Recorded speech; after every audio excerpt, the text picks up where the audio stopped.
नहीं दिखा, ओवरऑल वार्डों में भी मुझे नहीं दिखा। अब ये सोचने वाली बात है और क्यों नहीं है, बात करेंगे ऑनरेबल मिनिस्टर जो हेल्थ के, उनसे मैडम सकीना जी से भी बात करेंगे, उनसे भी डिस्कस करेंगे। क्योंकि इतना रश अगर वहाँ जा रहा है तो कम से कम ये मेन हॉस्पिटल है गांधीनगर के अंदर और काफ़ी सारी चीज़ें ये कैटर कर सकता है। बट अब ये क्योंकि जैसे मुझे जनरल साहब ने बताया कि यहाँ सुप्रिटेंडेंट साहब ने कि कुछ चीज़ों का है, जैसे यहाँ पे एक्सरे के लिए एक ही है और वहाँ कम से कम 2-3 होनी चाहिए। रश वहाँ मैंने देखा बहुत काफ़ी था। दूसरा सीटी स्कैन के लिए वहाँ पे उसको नया लगाना है, 10 साल पुराना है।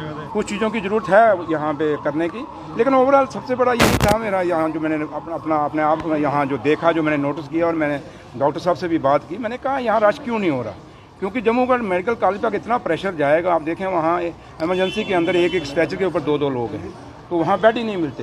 तो ये सोचने की ज़रूरत है और इस पर कोई ना कोई डिसीजन लेने की ज़रूरत है, तो लिहाजा डिस्कस करेंगे।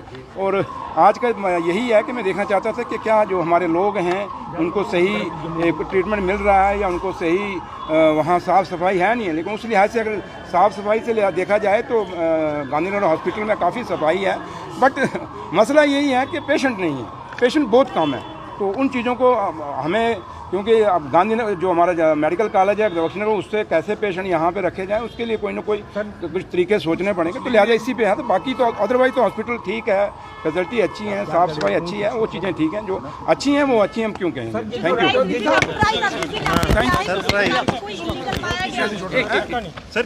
कुछ एम्प्लॉयज़ को सस्पेंड भी आपकी तरफ से किया गया है पहली विजिट में? नहीं, देखिए मेरा जहाँ ताल्लुका में आज चीफ इंजीनियर जो RNB के हैं जम्मू के, उनके ऑफिस में मैं गया वहाँ पनामा चौक नीचे कर, और मैं हैरान हो गया कि वहाँ पे मुलाजिम ही नहीं है। वहाँ जो सीनियर ऑफिसर्स हैं वही नहीं हैं।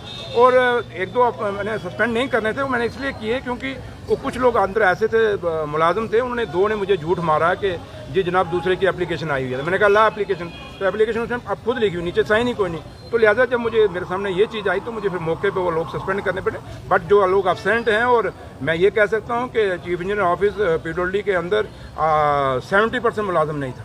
आप अंदाज़ा लगा सकते हैं। और 11:15 बजे तो सख्ती होगी। मैंने चीफ इंजीनियर को अपने सेक्रेटरी ऑफिस में बुलाया, मैं उसमें एक्शन लूँगा। और ये नहीं कि हम ऐसे छोड़ेंगे, क्योंकि हमने ऑफिसरों को साफ कहा है कि हम चुने हुए लोग हैं, हमारी जवाबदेही लोगों के आगे है, तो इन लोगों की भी जवाबदेही है। तो अब ये सोचेंगे कि पिछला राज है, तो पिछला राज का इनको आज जतलाना था कि भाई वो राज खत्म है, अब राज लोगों का राज है, ये डेमोक्रेसी का राज है, ये उस गरीब का राज है जो गरीब पाई जोड़ के आप लोगों को सैलरी देता है, हम लोगों को सैलरी देता है। उसका जो पैसा वो नजायज़ हम नहीं होने देंगे। तो लिहाजा ये आए दफ्तरों में।